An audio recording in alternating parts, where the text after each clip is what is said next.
Nous sommes ravis de vous avoir ici ce soir à la Maison des acteurs du Paris durable. Je vais laisser la parole tout de suite à Eva qui va vous expliquer un peu déjà ce que c'est que la Maison des acteurs du Paris durable. Donc bonjour à tous. Donc encore une fois, bienvenue à la Maison des acteurs du Paris durable. Donc ici c'est un lieu assez atypique.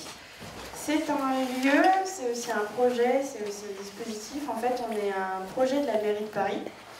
Le dispositif Acteurs du Paris durable, en fait, c'était pour promouvoir et faciliter les initiatives et les actions des Parisiens, donc citoyens, collectifs d'habitat, entreprises, qui sont tous en lien avec l'environnement et le développement durable. Et donc, on met à leur disposition plusieurs choses. Le premier, c'est un site, donc le site des acteurs du Paris durable qui est écrit juste derrière. Ça marche comme un mini réseau social, donc vous pouvez tous créer un compte et ensuite aussi chercher des acteurs et les contacter. Ça marche aussi, vous pouvez poster vos événements liés à l'environnement et au développement durable dessus et aussi vous tenir au courant des événements qui se passent ici et aussi dans tout Paris liés à cette thématique. Et publier aussi des actualités par rapport à vos événements dessus, et donc faire votre promo dessus. Et sinon, il y a des fiches pratiques pour les éco-gestes qui sont rédigées par nos experts de la ville de Paris pour voir les petits gestes que vous pouvez faire à votre échelle. Et en plus aussi, c'est un site, donc un lieu, la Maison des acteurs du Paris durable. Donc on met à disposition gratuitement le lieu pour des conférences comme celle-ci qui est ouverte au public et gratuit, mais aussi des formations. Si vous vous inscrivez en tant qu'acteur du Paris durable, vous pouvez bénéficier de formations gratuites comme sur la prise de parole, comment faire du réseau dans l'environnement, des choses comme ça. Et aussi faire vous-même vos propres formations, réunions, conférences ici chez nous. Vous avez du coup ce grand préau-là pour les grosses conférences. Et sinon, vous avez 3 petites anciennes classes d'école qui sont juste au premier étage pour faire vos réunions. Donc en fait, pour nous contacter, c'est acteurs au pluriel du Paris durable, @paris.fr. Vous nous faites un petit récapitulatif pour nous expliquer en quoi c'est en lien avec l'environnement et le développement durable, expliquer un peu votre association ou votre collectif. Et après, on vous dit en fonction des disponibilités, le mieux c'est de s'y prendre au moins 1 mois à l'avance. Et pour les grosses conférences, vaut mieux 2 mois, etc. Donc voilà, sinon si vous avez des questions, je suis là toute la soirée. Et bonne conférence. Merci. Du coup, je vais enchaîner sur une petite présentation des engraineuses qui organisent cette conférence ce soir. Donc moi je m'appelle Solène Ducréto, je suis cofondatrice des Engraineuses et l'objectif de cette association c'est de promouvoir l'écoféminisme en France et de contribuer à l'émergence de ce mouvement-là. On a notamment organisé cet été le premier festival écoféministe de France qui s'appelle Après la pluie. Qui était un gros festival grand public avec plein de conférences sur plein de sujets de l'écoféminisme, avec des ateliers, des performances artistiques, plein de choses comme ça. Et du coup, le reste de l'année, on organise aussi des conférences comme aujourd'hui pour contribuer à nourrir les réflexions et à faire grossir la communauté de l'écoféminisme. Je vais laisser nos 2 intervenantes se présenter. Peut-être avant un petit mot, on a eu un message de Bouchra Azouz, qui était la 3e intervenante d'aujourd'hui, nous disant qu'elle ne pouvait pas être là parce qu'elle est malade. Donc hélas, nous devrons faire sans elle aujourd'hui. J'ai quand même prévu de lui donner la parole de façon un peu différente. Autant vous dire que c'est un peu du freestyle. Mais j'ai sélectionné 3 petits textes de son livre qu'on pourra lire ensemble après et réagir un peu sur ce qu'elle a pu écrire et ce qu'elle était censée dire ce soir. Voilà, donc je vous laisse vous présenter. Merci. Merci à vous tous d'être là, de vous intéresser à l'écoféminisme. Merci aux Engraineuses. Alors moi, je suis étudiante en master environnement qui s'appelle Gouvernance à transition, écologie et société. Et j'ai découvert l'écoféminisme il y a 2 ans maintenant en faisant un mémoire de recherche sur le rôle que les femmes françaises auraient pu jouer dans la mise en politique de l'écologie et du coup l'essor de l'écologie politique en France, et où j'ai découvert Solange Fernex, je ne sais pas si vous la connaissez, une femme qui a co-créé le Parti des Verts et qui a été très influente à son début, et qui était une militante pacifiste, féministe et écologiste. Ouais. Bonsoir, moi je m'appelle Camille Sfez, merci de m'accueillir aussi. Je suis psychologue, formatrice, et donc aujourd'hui la principale activité que j'ai, c'est travailler en entreprise pour apprendre aux gens à gérer leurs émotions et à être moins stressés et à mieux communiquer. Mais une grande partie de mes activités, c'est aussi de travailler dans des espaces de développement personnel avec les femmes. J'ai créé en 2011 un cercle de femmes qui s'appelle la Tente Rouge de Paris.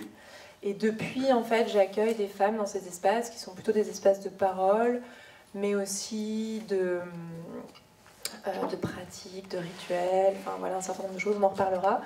Et j'ai écrit un livre qui s'appelle La puissance du féminin, où je raconte le chemin des femmes que j'ai vues pour renouer avec notre identité de femme. Qu'est-ce que ça veut dire d'être une femme ?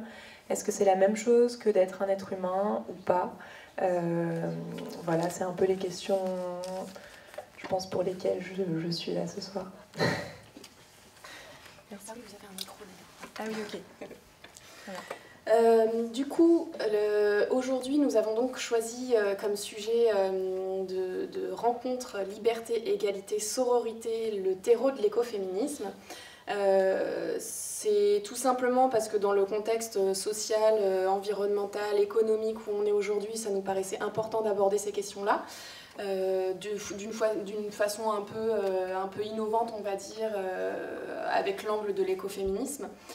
Du coup, on va peut-être commencer par un petit rappel de ce que c'est l'écoféminisme, parce que vous n'êtes peut-être pas toutes et tous dans la salle experts en écoféminisme.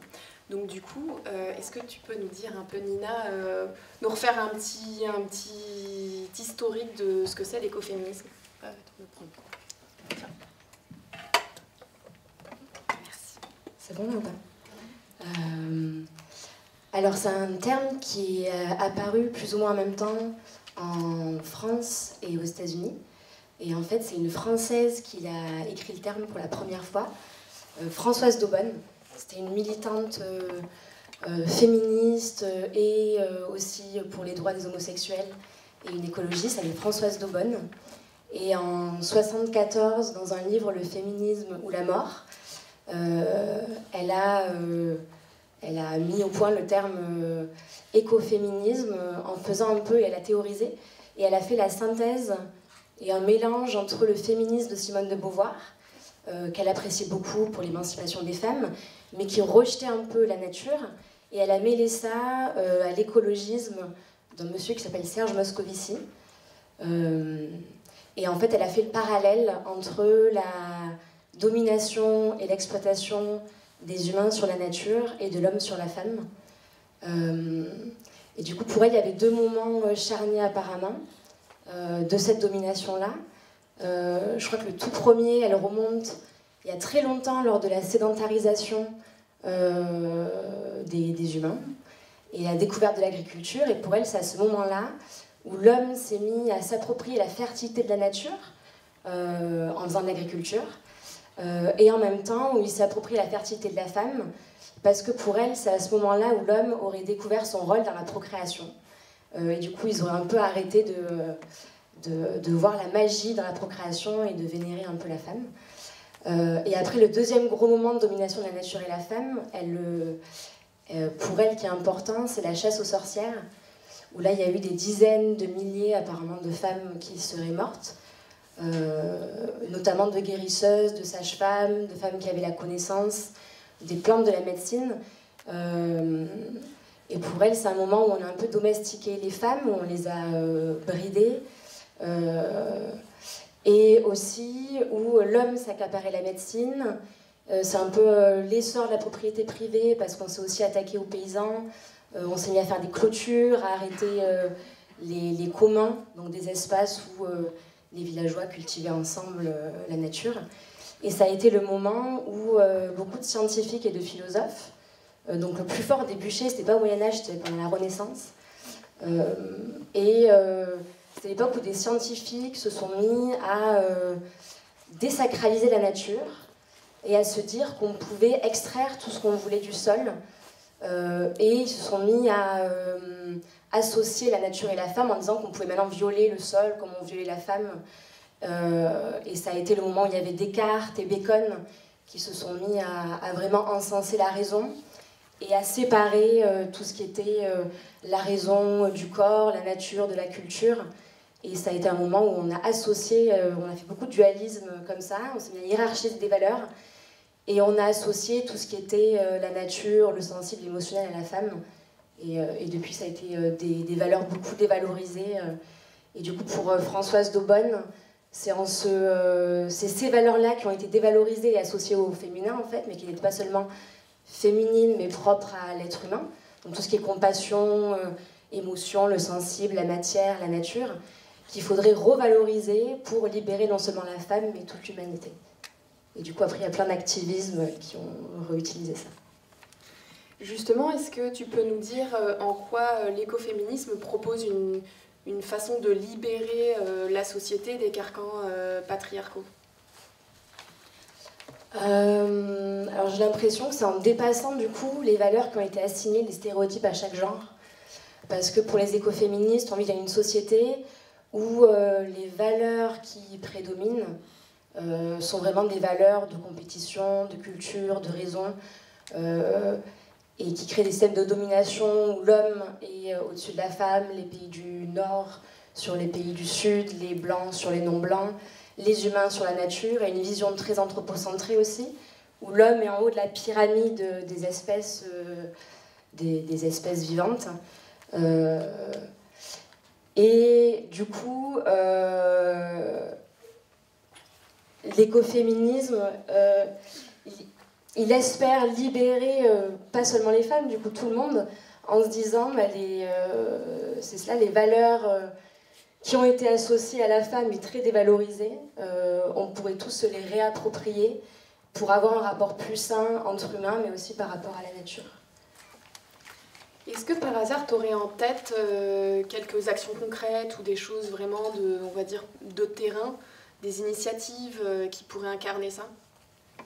Du coup, les premières activistes à se revendiquer de l'écoféminisme, ça a été en novembre 80. Il y a eu aux États-Unis des activistes pacifistes et anti-nucléaires, anti-militaristes, qui sont allés au Pentagone et qui se sont, certaines déguisées en sorcières, elles sont venues avec beaucoup de théâtralité en pleine guerre froide. Elles ont fait des chants, elles ont pleuré, les morts dus à la guerre, le risque d'annihilation même de l'espèce humaine à cause de cette culture militariste et ce qui se passait. Et du coup, c'était un peu ça, beaucoup d'activisme qui a été écoféministe. Elles se disaient vraiment pour la défense de la vie, pour la terre et contre la culture de guerre, d'oppression. Et elles utilisaient souvent ce qu'on pourrait appeler du théâtre, des chants, de la danse. Et au Pentagone, elles ont même fait des rituels, enfin pas des rituels, mais elles ont entouré le Pentagone avec du fil pour essayer de jeter des sorts quelque part.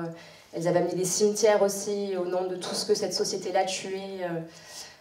Et sinon, avant ça, il y a eu des mouvements qu'on a qualifiés après d'écoféministes, mais qui, elles, ne se disaient pas écoféministes, dès les années 70 en Inde, où face à un État et des entreprises qui voulaient déforester pour exporter du bois, il y a eu des Indiennes dans le mouvement Chipko qui se sont mis à défendre la forêt et à s'attacher aux arbres et à dire en fait à ceux qui abattaient les arbres, si vous les abattez, il faudra nous tuer avec.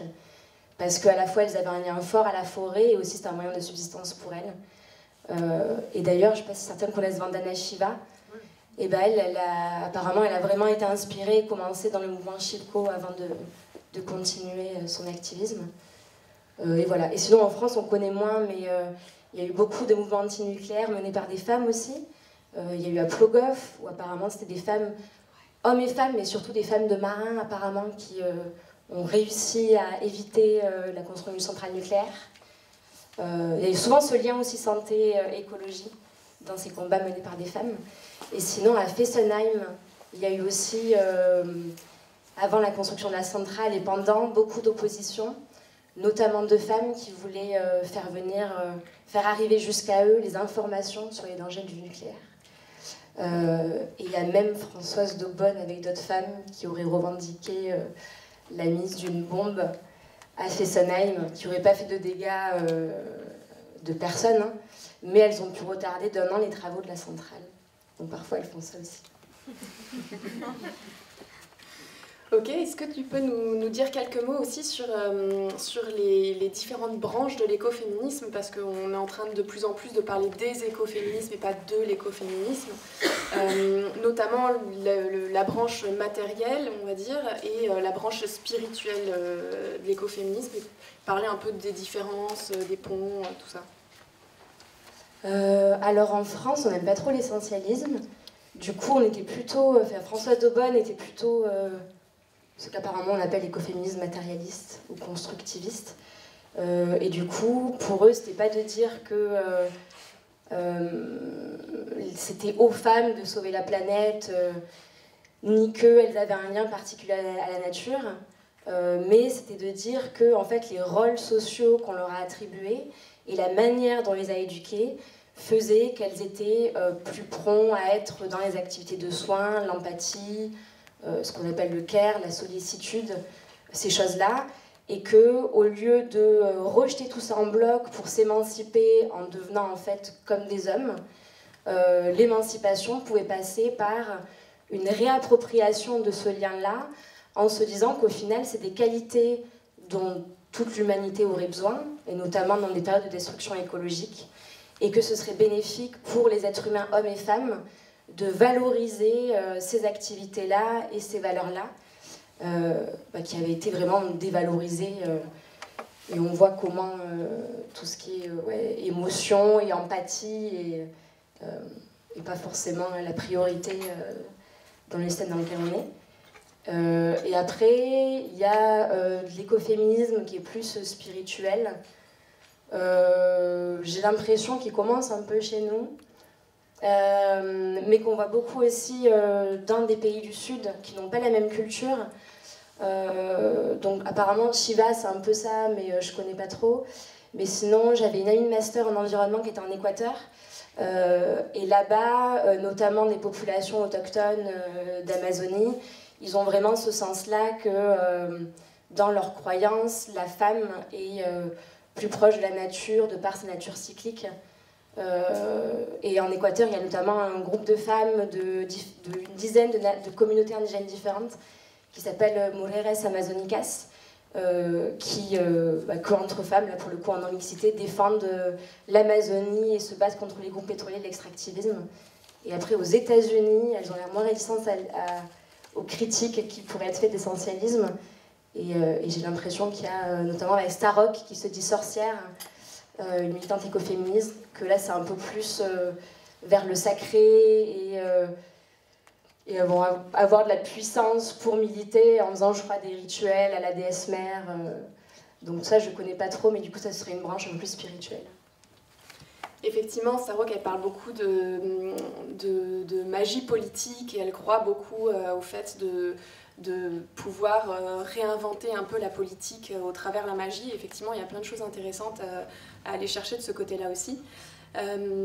Si on parle d'un point de vue entre guillemets politique, effectivement, je fais une transition avec Bouchra Azouz, qui n'a pas pu être là ce soir, mais donc qui a écrit Les femmes au secours de la République, de l'Europe et de la planète, où elle explique en quoi l'écoféminisme permet de réinventer la société, et surtout elle parle des différents problèmes qui ont mené à la situation d'aujourd'hui.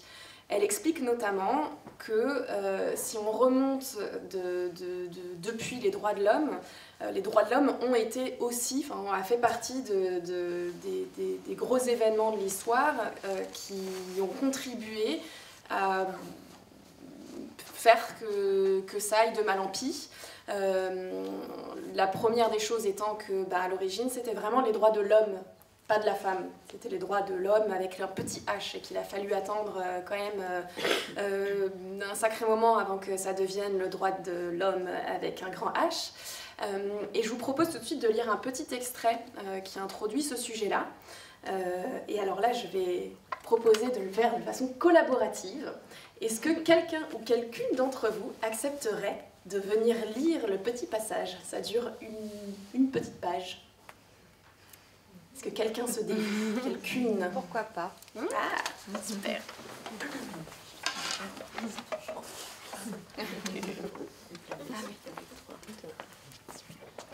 Voilà, c'est hop, de là jusqu'à là.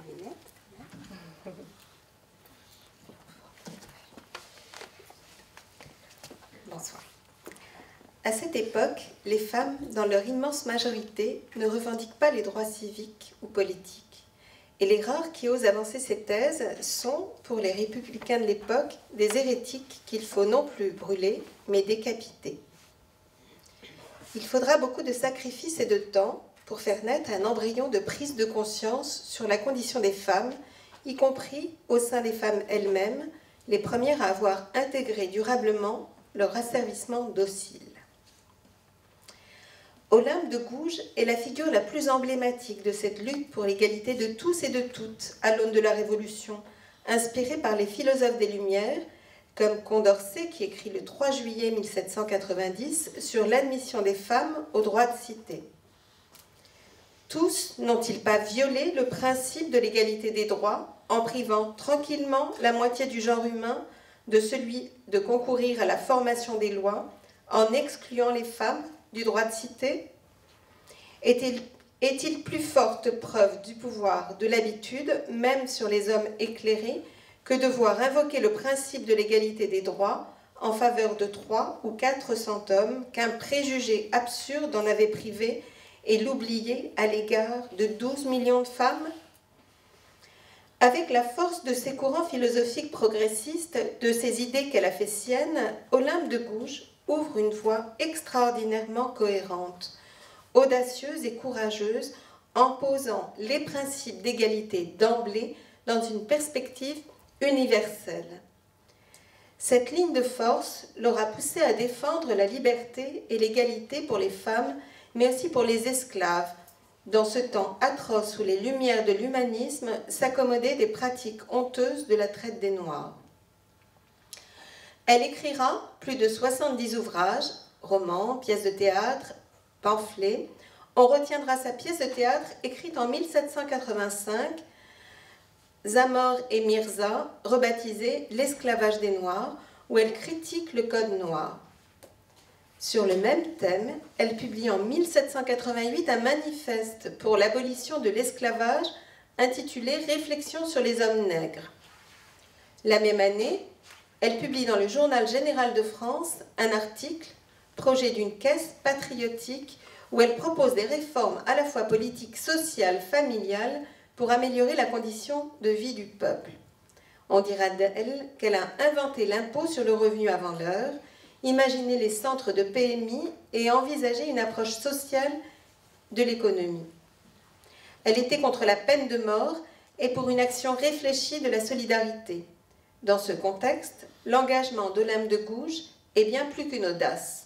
Elle incarne un courage politique, assumé et revendiqué, qui aura fait trembler les bancs de l'Assemblée constituante au point de la condamner à mort pour la diffusion de tracts.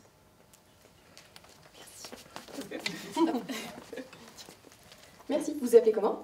Dominique. Dominique, enchantée. Merci Dominique.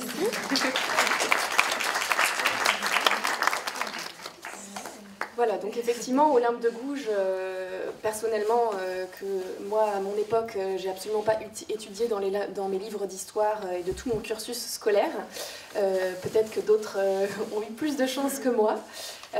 Qu'est-ce que ça vous évoque, cette thématique de l'égalité, et d'un point de vue peut-être historique, ou est-ce que vous aviez déjà entendu parler d'Olympe de Gouges avant ces 5 dernières années? Avant ces 5 dernières années, peut-être pas. et en même temps, enfin, quand on écoute ce texte, je trouve ça tellement vertigineux de se dire que c'était il n'y a pas si longtemps que ça et qu'il y a eu besoin de ces femmes et puis sûrement de ces hommes aussi qui ont milité pour que les droits de l'homme ce soit les droits des êtres humains. En fait, c'était vraiment il n'y a pas très longtemps. Donc moi, ça me parle aussi de cet héritage justement qu'on reçoit, avec lequel on est en tant que femme et en tant qu'homme, de toute cette histoire. Et aujourd'hui, peut-être que avec tout ce qui se fait, cet activisme, cette conscience, on a l'impression que ces différences, elles sont moindres, qu'on a l'égalité, que voilà, on a l'égalité des salaires plus ou moins, des droits, etc. Mais en fait, on porte aussi cet inconscient collectif qui a tellement mis les femmes de côté. Donc c'est ça ce qui moi, que je trouve vertigineux, quoi, tout ce poids-là. Ouais. J'ai pas grand chose à dire sur ça. Mais juste de manière générale, je trouve que l'histoire qu'on nous raconte est très biaisée. Et on se rend compte qu'on nous raconte l'histoire d'une poignée d'hommes riches blancs. Et qu'en fait, l'histoire des autres, qu'ils soient femmes ou pays du Sud ou autres, ou même anarchistes, on ne connaît pas du tout.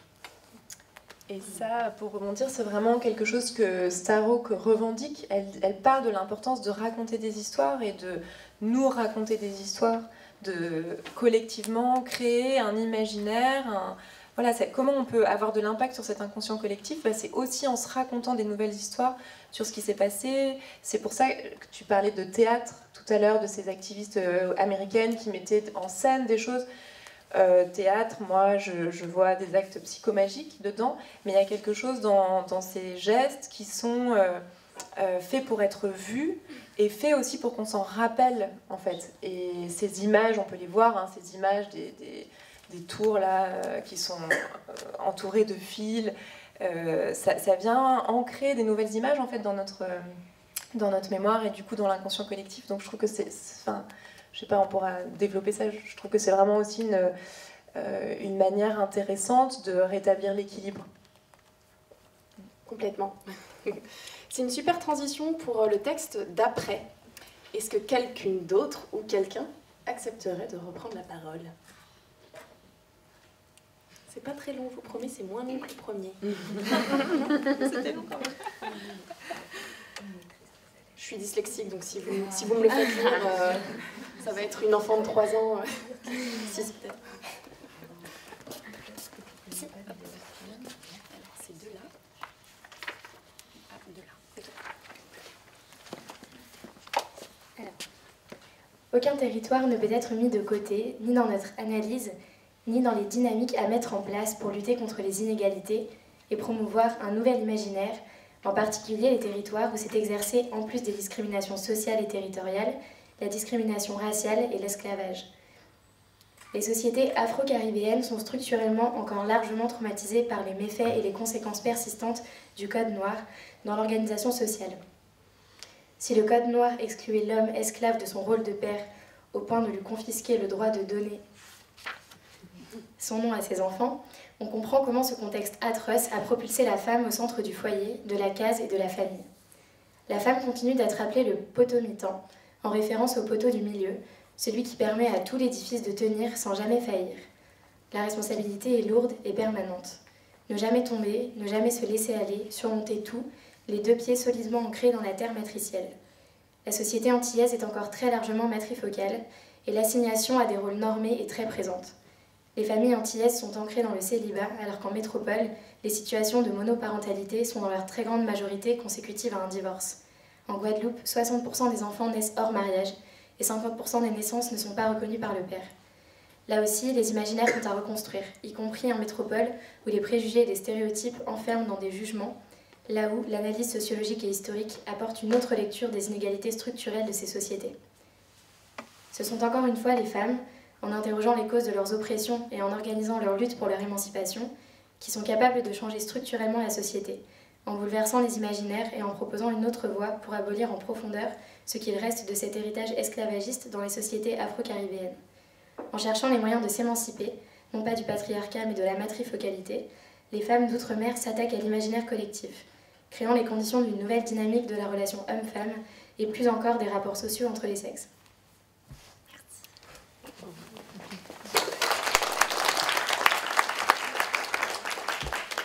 Alors j'ai choisi cet extrait exprès parce que effectivement dans les questions de l'écoféminisme revient souvent la thématique de l'intersectionnalité, c'est-à-dire comment ces femmes-là qui cumulent des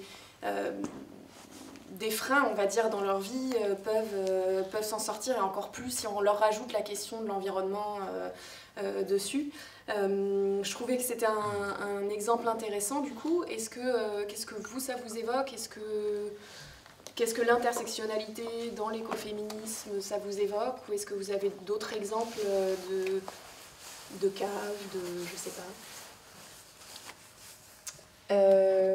C'est une réflexion en fait que j'ai entendue dans le podcast Victoire Tuaillon, Les couilles sur la table, il n'y a pas très longtemps, où quelqu'un disait oui, mais justement les esclaves, les hommes, on leur interdisait d'être les pères des enfants dont ils étaient les géniteurs, et du coup il y a quelque chose qui reste dans la conduite sexuelle des hommes noirs aux Antilles, enfin vraiment ce qu'elle raconte, et c'était vraiment une découverte pour moi, enfin voilà, c'est pas du tout une culture que je connais, et ces chiffres qu'elle donne, pareil, je les trouve énormes, donc c'est vraiment prendre conscience de ce poids qui est, voilà, quand on travaille, donc il y a des courants de psychologie comme ça, transgénérationnels, on se rend compte de l'héritage qu'on porte de nos lignées. En général, c'est pas tellement l'héritage des parents, c'est plutôt l'héritage des grands-parents. Quand on voit quand il s'est passé quelque chose de tabou, on va dire, à une génération, la génération suivante ne le sait pas, et la génération d'après, donc les petits-enfants, portent les symptômes en fait de ce qui s'est passé, qui a pu être traumatique, tabou, etc. Et donc là, elle parle vraiment de ça, en fait, de cet héritage qui se transmet, on ne sait pas comment, dans une culture, dans une vision du monde, mais qui se transmettent aussi vraiment d'inconscient à inconscient et dans nos cellules. Enfin, voilà, ça c'est une femme qui s'appelle Anne-Ancelin Schutzenberger qui raconte par exemple aux mêmes dates anniversaires, les mêmes événements se répètent pour les mêmes enfants de la fratrie, des accidents, des maladies, des choses comme ça. Et donc voilà, on parle vraiment du poids de cet inconscient. Donc le fait d'en prendre conscience, moi, ça m'intéresse. Ce qui m'intéresse, c'est aussi le travail individuel. En tant que psychologue, forcément, c'est plus ma focale, mais individuellement d'en prendre conscience, mais aussi collectivement. C'est-à-dire se rendre compte que je porte cet héritage-là, ça me permet du coup de pas perpétuer les mêmes styles de comportement, mais vraiment d'avoir de la liberté, de se dire, ok, voilà, dans ma culture ou dans ma famille, il y a eu ces comportements ou ces visions du monde ou ces rôles assignés aux hommes et aux femmes, et moi je peux faire différemment, en fait. Ça m'évoque ça. Moi, juste rebondir par rapport à l'intersectionnalité, et ce qui m'avait plu dans l'écoféminisme, c'est que j'avais l'impression que c'était une manière de regarder tous les différents niveaux de domination qui étaient à l'œuvre dans la société. Du coup, que ce soit voilà, les riches sur les pauvres, les hommes sur les femmes, les humains sur la nature, les blancs sur les non-blancs, les pays du Nord sur les pays du Sud. Et que souvent aussi, ce qui revient, c'est que les écoféministes, quand elles sont femmes, ne satisfont pas, du mal là, ou n'aspirent pas du moins à avoir une égalité de droits dans une société qui est assez basée sur la compétition et la domination, pour ne pas devenir en fait elles-mêmes des gens qui exploitent, et du coup en Occident des gens qui exploiteraient aussi notamment les gens des pays du Sud. Il se trouve que quand il y a plusieurs dominations mêlées, les femmes souvent aussi sont les plus touchées, donc notamment apparemment elles sont les plus touchées de la pollution due aux industries. En grande majorité elles sont dans l'industrie textile qui est très très polluante. Elles sont les plus touchées par le changement climatique aussi. Il y a des pays apparemment elles sont responsables de 80% de l'agriculture vivrière. Et le changement climatique touche directement la possibilité de pouvoir faire pousser de manière pérenne ces cultures. Et après aussi, elles sont souvent les premières victimes des catastrophes naturelles, parce qu'elles ont souvent la charge des personnes âgées ou des plus jeunes. Donc voilà, il y a aussi toute cette dimension genrée à prendre en compte, notamment dans les pays du Sud. Et je veux bien rebondir. Ça me fait penser aussi, peut-être que vous connaissez cette...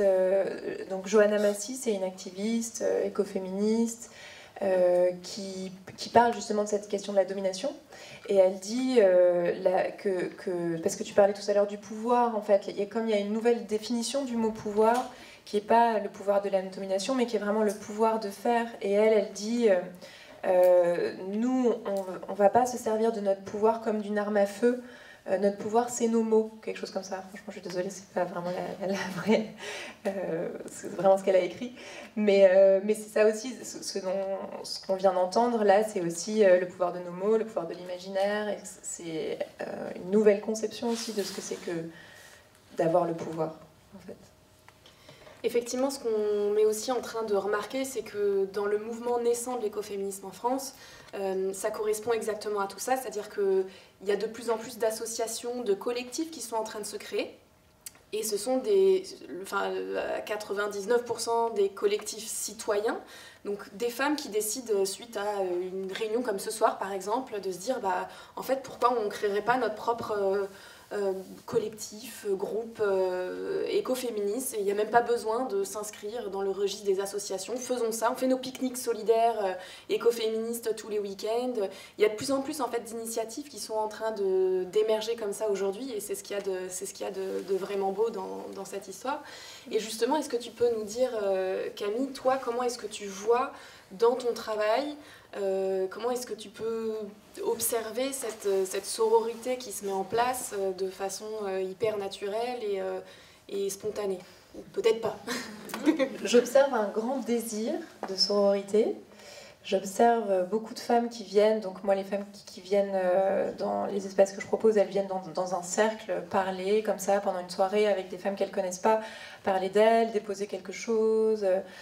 et elles viennent vraiment avec ce désir d'être dans des liens de solidarité entre femmes, même si souvent, en fait, c'est difficile. Cette sororité, c'est un peu un Graal, je crois. Moi, enfin, bien sûr qu'il y a des moments où on peut le vivre, c'est-à-dire que dans l'espace de 2-3 heures, même de 2-3 jours, même de quelques semaines, on peut...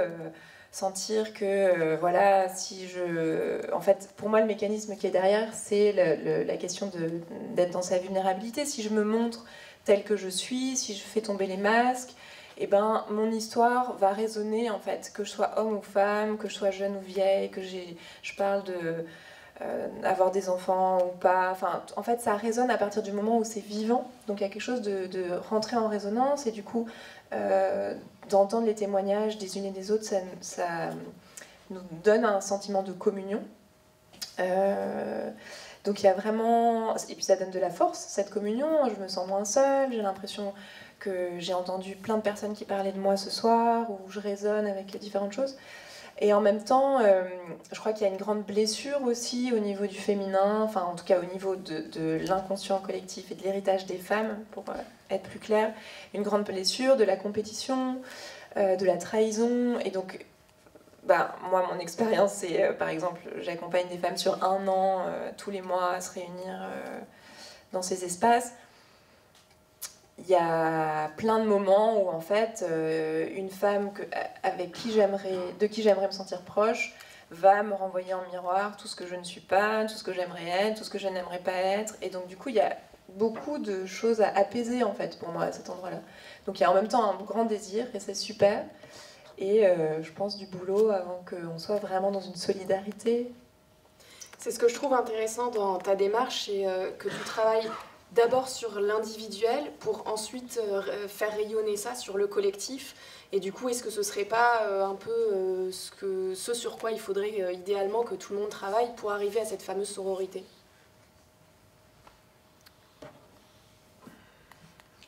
Je sais pas. Est-ce que la sororité c'est un objectif? Je sais pas. C'est comme une expérience en fait, ou une porte d'entrée qui nous permet de... qui moi en tout cas me donne envie de donner le meilleur de moi. Il y a quelque chose comme ça un petit peu, donc quelque chose qui peut être stimulant je pense dans un groupe Mais bien sûr, mais c'est comme la question de l'écologie, et je pense comme la question du féminisme en fait. C'est tant que le combat il peut être extérieur, et c'est intéressant, il y a besoin que le combat soit extérieur, mais moi j'ai dans mon système de croyance, ce qui se passe à l'extérieur, c'est le reflet aussi de ce qui se passe à l'intérieur de moi en fait. Donc tant que je nourris une lutte contre, par exemple, lutter contre le patriarcat, c'est utile, mais c'est quand même lutter contre. Donc il y a un moment où j'ai besoin de réconcilier des choses à l'intérieur de moi. Moi, mon rôle de psychologue, c'est de dire que ce travail, il est d'abord intérieur, en fait. Et c'est parce que je vais pacifier, moi, tout simplement, mon rapport aux hommes, l'histoire de mon enfance avec mon père. Et puis, du coup, sur cette histoire-là, sur laquelle j'ai projeté ma relation aux hommes, et donc ma relation à la domination, et donc, forcément, ça va avoir des impacts à l'extérieur, mais je pense que ça suffit pas, en tout cas, de se contenter d'un combat extérieur. Parce que finalement, on va projeter à l'extérieur des conflits internes. Ça, c'est vraiment une mécanique psychique assez basique qui fait que quand moi j'ai tu parlais, tu vois, d'un système de valeurs qui met en avant plutôt la raison par rapport à l'intuition, par exemple. Si je porte ce jugement de valeur à l'intérieur, je vais le projeter à l'extérieur, et donc je vais du coup valoriser. Donc il y a, je pense, ce travail-là à faire d'abord pour soi. Et du coup, est-ce que tu dirais qu'il y a des mécanismes aussi qui seraient utiles pour se débarrasser du carcan patriarcal, ou est-ce qu'il y a des choses qu'on peut faire à ce niveau-là aussi ? Oui, en fait, pour moi, le patriarcat, c'est une grande matrice dans laquelle on est enfermés, tous les hommes et les femmes, avec ces rôles qu'on nous a attribués ou ces archétypes. Et donc, le travail, c'est déjà d'en prendre conscience, en fait. C'est comme faire un travail sur ses propres croyances. Une croyance, si je crois que donc, la raison vaut mieux que l'intuition, alors cette croyance, elle va avoir un impact sur mon émotion. Quand je vais devoir faire un choix, par exemple, je vais décider de faire une liste et de peser les pour et les contre, et je ne vais pas du tout écouter mon intuition, puisque je me dis que la raison, c'est mieux. Et donc, comme ça a un impact sur mon émotion, alors... là je suis déjà en train de parler du comportement, je vais choisir la voie rationnelle, et puis ça va m'amener quelque part, et je vais me dire oui, j'ai bien fait de croire que la raison vaut mieux que l'intuition.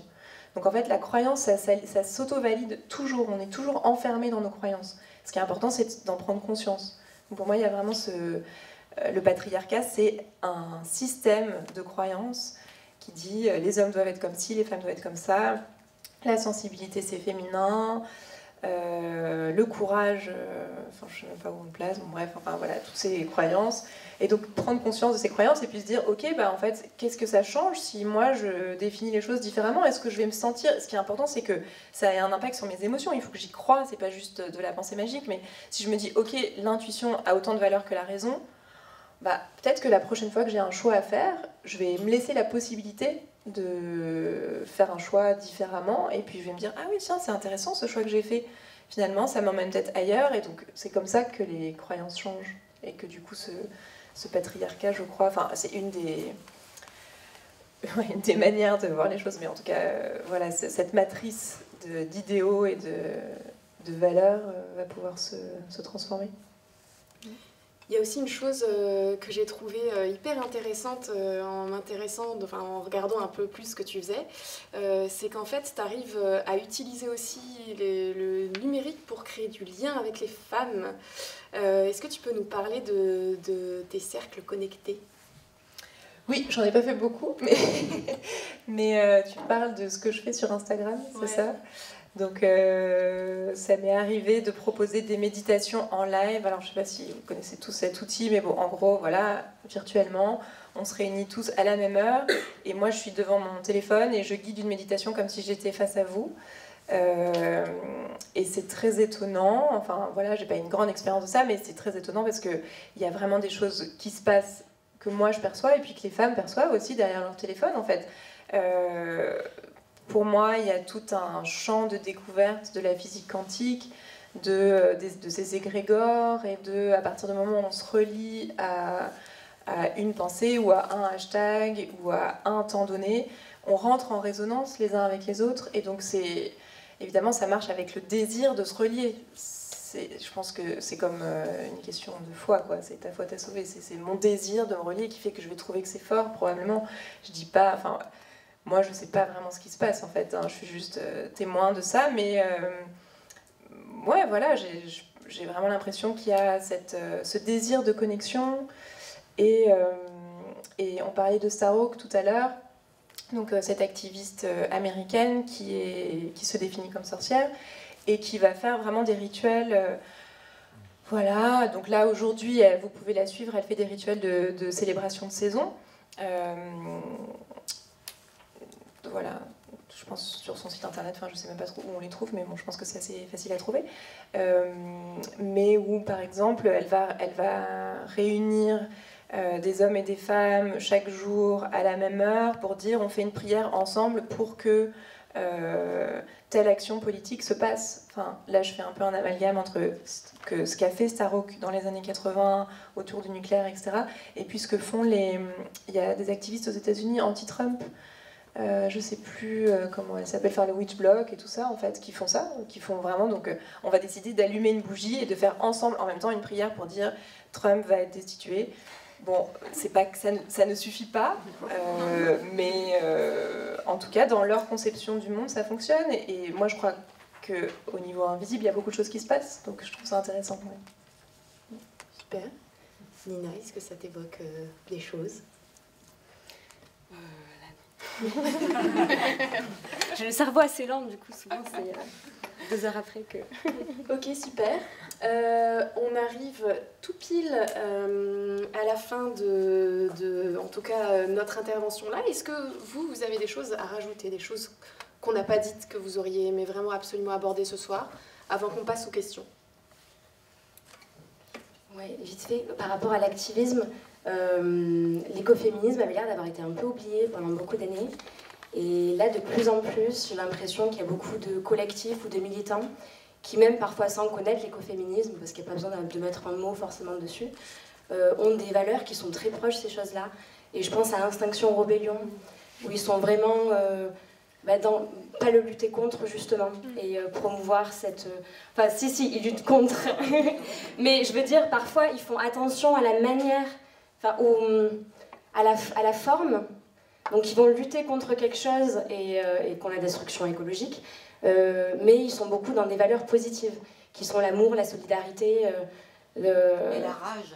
Oui, rage et amour, voilà. Donc les deux s'articulent très bien.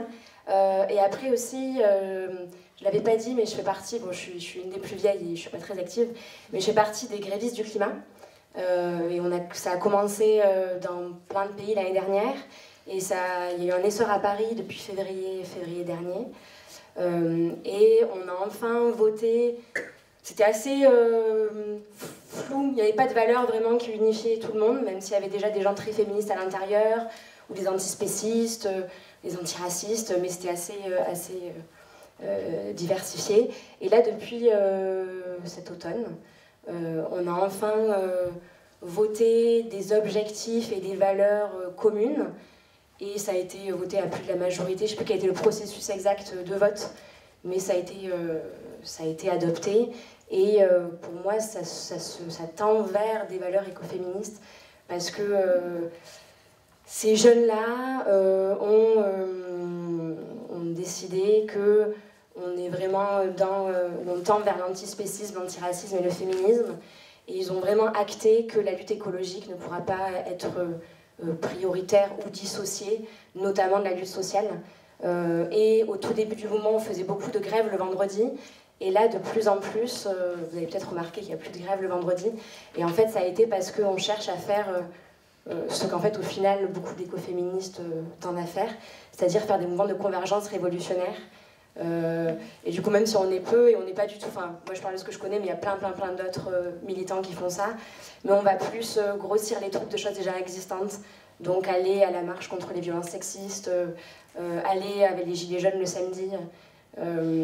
et là, notamment, le 10 février, il y aura une action des obéissances civiles que vous pouvez retrouver sur Facebook pour ceux qui se préparent contre une multinationale. Et elle est faite conjointement avec notamment des groupes de Gilets jaunes aussi. Oui, ça m'a fait penser aussi peut-être à une autre personne que vous connaissez qui s'appelle Satish Kumar, qui est un penseur indien, un économiste qui vit en Angleterre aujourd'hui, qui a créé une école. Et il dit que en tant que les Français, on a vraiment une dette en fait vis-à-vis de l'humanité parce que c'est nous qui avons créé le rationalisme avec Descartes. Et donc on doit créer une seconde révolution qui est la révolution de l'amour. Et il dit que cet amour, il peut s'originer dans notre indignation. On peut s'indigner et en même temps être dans cette promotion de valeurs et d'être dans nourrir ce que j'ai envie de vivre plutôt que lutter contre ce que j'ai plus envie de vivre. En fait. Alors, avant de passer aux questions, enfin le temps de vous laisser réfléchir aux questions, je vous propose une petite bibliographie. J'ai ramené quelques petits bouquins qui sont des plutôt bonnes références si jamais ça vous dit d'aller voir, fouiller un petit peu plus ce que c'est que l'écoféminisme. Nous avons un premier livre qui s'appelle « Faire partie du monde, réflexion écoféministe », qui est un bouquin qui nous vient du Canada. Donc c'est... on peut les voir. Ouais, je ferai passer, il faut juste me les rendre après. Voilà, donc c'est génial parce qu'il y a plein de cas pratiques d'écoféministes canadiennes. On remarquera qu'elles n'ont pas tout le temps les mêmes problématiques que nous. Et du coup, c'est hyper intéressant. Je ne vous dis pas tous les noms parce que c'est un livre collectif, donc il y a plein d'autrices différentes. Nous avons aussi L'égalité sans condition de Réjeanne Sénac, bien sûr, pour cette question d'égalité dont on parlait tout à l'heure et qui permet de revoir un peu tous les mécanismes de notre société d'aujourd'hui. L'incontournable Françoise Daubonne et l'écoféminisme de Caroline Golo-Blum, voilà, qui retrace un peu la biographie de Françoise Daubonne, tous ses combats, ce qu'elle a pu faire pendant toutes ces années-là dans les années 70. Pascal Derme, bien sûr, Sœurs en écologie, qui est une très bonne introduction à l'écoféminisme et qui parle d'un point de vue à la fois historique et actuel, voilà, qui se lit très facilement et très vite. J'ai pris sur la question de l'intersectionnalité, de la convergence des luttes, tout ça, forcément un livre de Bell Hooks, qui est une des militantes phares de l'afroféminisme, et un livre de Starhawk, dont on parlait tout à l'heure aussi, Rêver l'obscur, Femmes, magie et politique, qui est génial aussi et qui donne plein d'outils pratiques aussi pour développer la sororité, c'est-à-dire comment mener des cercles de femmes. Voilà, il y a plein de choses hyper intéressantes là-dessus. Voilà, je laisse ça à disposition tout à l'heure si vous voulez les feuilleter, jeter un œil, les prendre en photo, tout ça. Est-ce que nous avons des questions dans la salle? Est-ce que vous avez des interrogations? Est-ce que vous voulez nous interpeller sur quelque chose? Oui. Moi, du coup, c'est plus une question sur le collectif des engraineuses. Enfin, vous avez parlé tout à l'heure du dualisme entre la pensée écoféministe plutôt constructiviste et le côté plus spirituel. Comment est-ce que justement on gère ce genre de dualité-là? Parce que j'imagine que vous avez peut-être des sensibilités différentes, c'est même au sein du féminisme, hein, on est tout un peu, on rêve un peu de cette sororité, mais il faut déjà se réconcilier les uns entre les autres. Comment est-ce que vous gérez ça, et est-ce que justement vous revendiquez un penchant plutôt que l'autre, ou est-ce que vous pliez pas vraiment à ce genre de dualisme, par exemple? Alors nous, chez les engraineuses, notre volonté, c'est vraiment de faire découvrir à tout le monde ces deux branches-là, même si elles sont différentes. Donc on essaye à chaque fois de pouvoir mêler ces deux thématiques-là, ou en tout cas d'en aborder une fois l'une, une fois l'autre. J'en profite d'ailleurs pour faire la promotion de notre prochain événement qui aura lieu le mois prochain au Grand Contrôle. On n'a pas encore le nom exact de l'événement parce qu'on a eu la réponse hier, mais ce sera sur la thématique des sorcières et des chamans. Donc l'idée, c'est vraiment de pouvoir parler de tout ça, justement de décortiquer un peu dans les deux cas quelles sont les différentes thématiques, caractéristiques, tout ça. Effectivement, nous, en interne, on est un peu des deux. On pour être très honnête. Avec Alice qui est ici, on travaille toutes les deux, parce que tout ça, on le fait de façon bénévole, hein, les Engraineuses, c'est une association. Dans notre métier, on travaille dans le secteur de l'économie sociale et solidaire, donc on a plus, on va dire, le pied sur le terrain à travailler avec les ONG, les assos, tout ça, mais on découvre aussi toute la branche spirituelle, il y a des choses géniales qui se font, donc à notre sens, il y a des choses à prendre dans les deux camps, entre guillemets. Mais effectivement, tant qu'on respecte les avis opposés, nous, ça ne nous pose pas de problème. Et au contraire, on a plutôt tendance à vouloir rassembler que diviser, quoi. Ce sera quel jour? Alors, ce sera... ce sera le dimanche 16 février, a priori à 14h30. Voilà. On mettra tout ça en ligne sur nos réseaux sociaux dès que ce sera, voilà, mieux défini. Est-ce que quelqu'une ou quelqu'un a une question? Oui, merci pour cet événement. Moi j'ai une question parce que l'écologie en fait est souvent, on fait le reproche du report de la charge mentale du coup sur les femmes par rapport aux questions écologiques, notamment dans la pratique des éco-gestes et tout ce genre de choses. Donc comment l'écoféminisme pourrait être une réponse à ça, à ces limites-là? Est-ce que c'est possible de concilier ça? Je ne sais pas si vous avez réfléchi à ça, si vous avez une piste de solution, de réponse. Je vais laisser nos intervenantes réagir. Est-ce que ça vous évoque quelque chose? Est-ce que vous y avez réfléchi?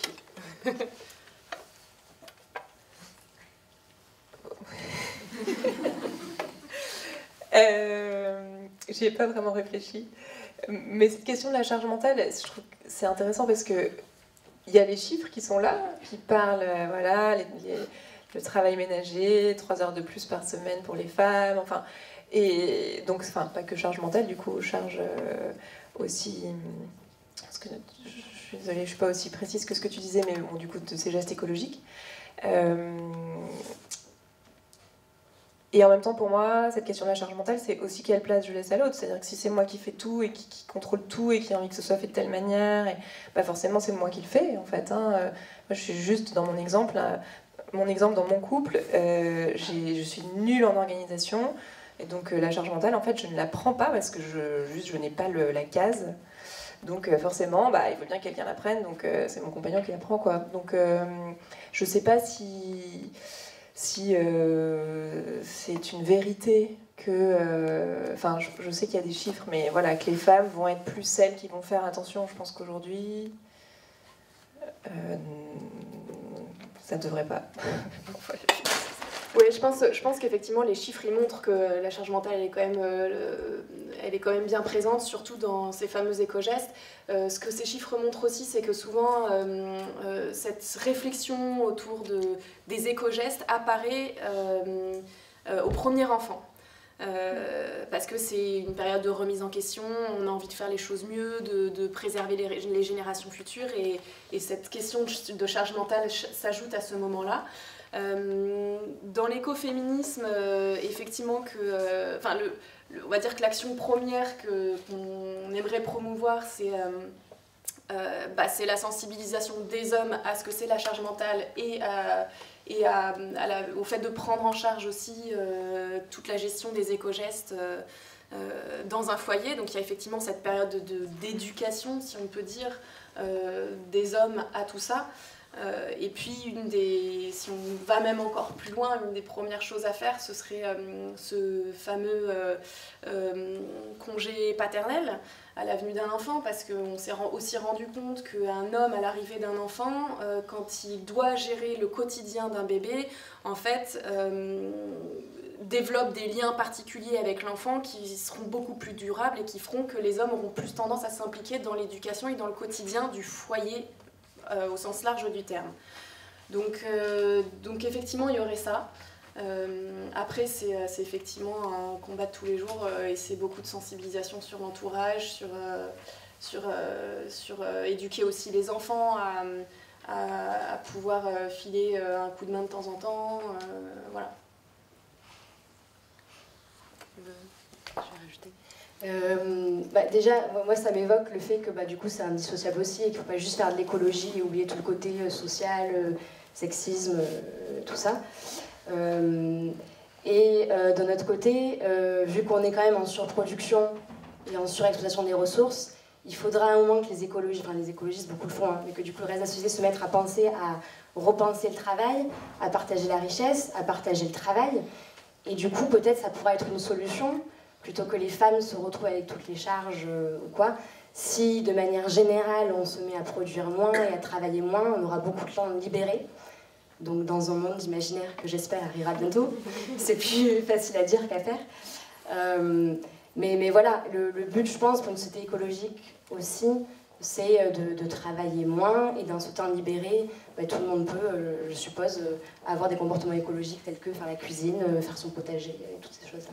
Et hommes comme femmes, mais c'est vrai qu'il faudra aussi la sensibilisation. Et c'est vrai que dans l'écoféminisme aussi, l'idée c'est justement de ne pas rajouter encore une chose un poids sur les femmes et de se dire que tout dépend d'elles. L'objectif c'est aussi de prendre un peu de recul et de se dire que c'est aussi aux industries, c'est aussi aux politiques de faire des choses et que tout ne repose pas sur les épaules d'un foyer, d'une femme qui va faire plus qu'elle ne pourrait, quoi. Oui. Merci.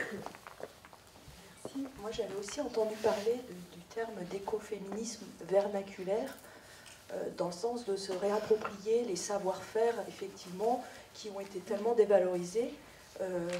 Et finalement, ça participait aussi à la libération d'un certain patriarcat, vu qu'on entrait effectivement dans cette dynamique de moins consommer, et de ne pas faire travailler non plus d'autres femmes à l'autre bout du monde, effectivement, pour s'habiller, alors je ne sais plus tous les exemples qui avaient été donnés, mais effectivement, ça participait à tous ces éco-gestes, participaient finalement à se réapproprier un pouvoir qui nous permettait de nous libérer du patriarcat. Et en ça, je trouve, moi, ça m'a beaucoup réconcilié avec le fait de se réapproprier tous ces gestes et tous ces savoirs. Et je crois qu'on parle d'écoféminisme, et moi j'inclus aussi mon mari dans cette démarche, effectivement, ça ne concerne pas que les femmes, et ces savoirs, il faut se les réapproprier à deux, en fait. Je sais pas, est-ce que vous voulez réagir ? Non, juste j'approuve. Oui, c'est vrai qu'on en a quand même un peu parlé, tout ce qui est la thématique du care, le fait de prendre soin de son entourage, c'est quelque chose qui est hyper important dans l'écoféminisme.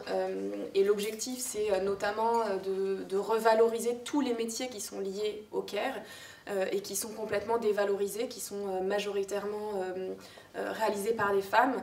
Donc que ce soit les métiers d'infirmière, aide-soignante, tout ça, pouvoir remettre ça sur le devant de la scène et revaloriser tous ces emplois-là.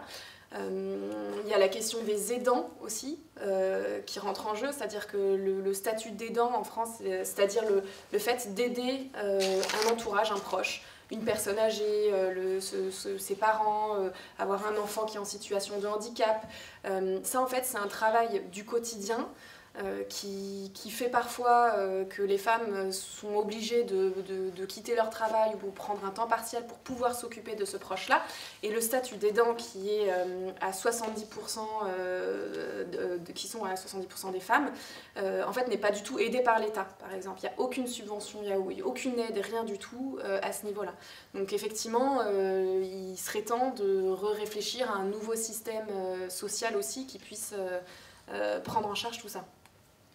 Et puis ça me fait penser aussi à tout ce que... Parce que le patriarcat, c'est aussi croire que l'autre va savoir pour moi, donc le médecin va savoir pour moi, le gynéco au moment de mon accouchement va savoir pour moi.